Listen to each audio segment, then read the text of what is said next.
Hey guys, it's me. I wanted to do this live really quick because I've been thinking over the last couple of days about something that's been bugging me, but I kind of wanted to wait for the media and the press to die down about the whole drama between me and Cardi to talk about something that's kind of serious, especially since I have a lot of new followers who seem interested in the other side of the debate and what Black conservatives are talking about.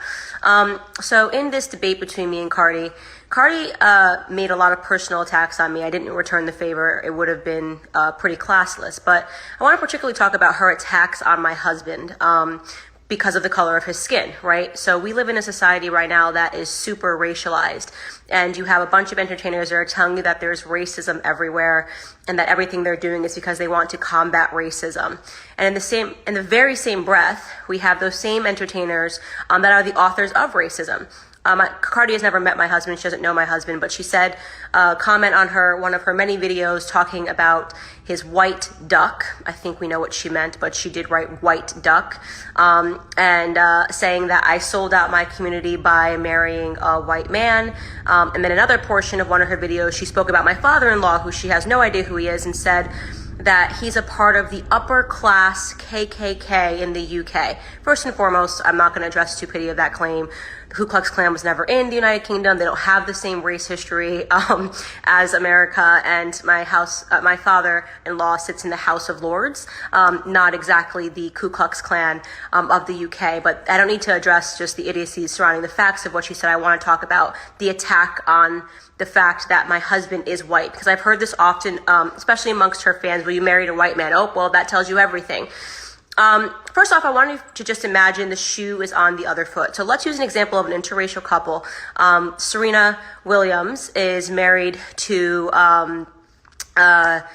Alex Ohanian, and that is the founder of Reddit. So she is easily, anybody would say Serena is the greatest athlete on the face of the planet. She is Black. She is proud to be Black, and she fell in love with a white man who is a techie, a Silicon Valley techie. I want you to imagine that Alex Ohanian and Mark Zuckerberg get into a silicon spat online. And rather than Mark Zuckerberg answering Alex Ohanian on the points that he made, Alex and Mark start talking about the fact that Alex is married to a Black woman. Could you imagine if Mark Zuckerberg put up a video in which he said, well, the problem with you is you betrayed your race because you married a Black, B-I-T-C-H, and you're with somebody who has a Black vagina. Just imagine what the world would do, right?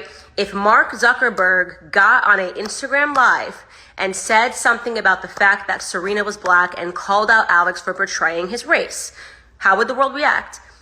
The world would go absolutely crazy. Mark Zuckerberg would have to sell the shares in his company, step down as the CEO. He would be gone. He would be canceled tomorrow because it's unbelievably racist, and it would be despicable for him to make an attack to suggest that a white man betrayed his race because he married a Black woman. It would be, you can't even think of this scenario because it would not be okay.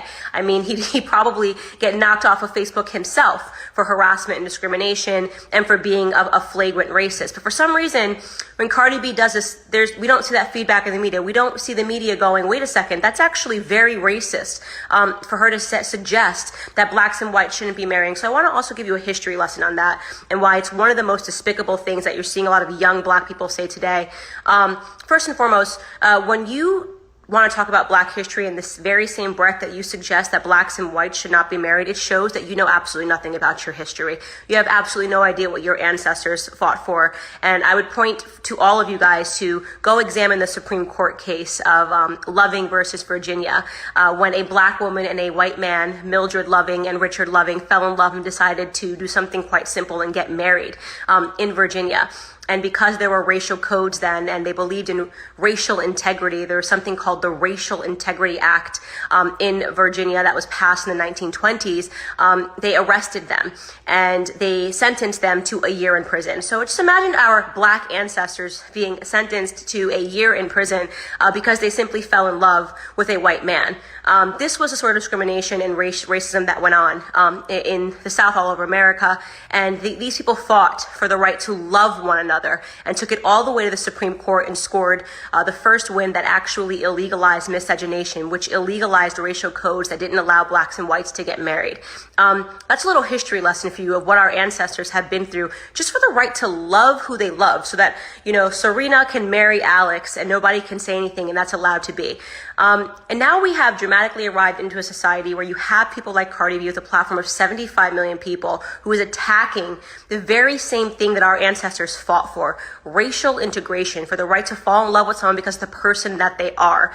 Suggest that because I'm married to a white man, my father-in-law must be in the KKK. It would be as racist as Mark Zuckerberg in the scenario that I just gave, suggesting that Serena Williams' father is in the Bloods of the Crips. Like, oh, go, Alex, marry that woman. You betrayed your race. You want to be with that black woman. Look what she's doing to you. You're a race traitor. Your father-in-law is in the Bloods of the Crips. Based on no knowledge, no facts, just assigning something disgusting to someone on the basis of their skin color. That is outward racism, okay? So when you ask why people that are black conservatives speak out against this, and when you say, oh, it's because they want to send the black community back, you're wrong. No, we're trying to keep the black community forward, and we're calling out the black celebrities, Hispanic celebrities that are actually trying to send our community backwards. What she is talking about is not racial justice. What she wants is racial injustice. And if you're following that, by the way, if you're a white person, you've downloaded her music, she just let you know what she thinks about you. She believes in racial segregation. She believes that blacks and whites shouldn't come together.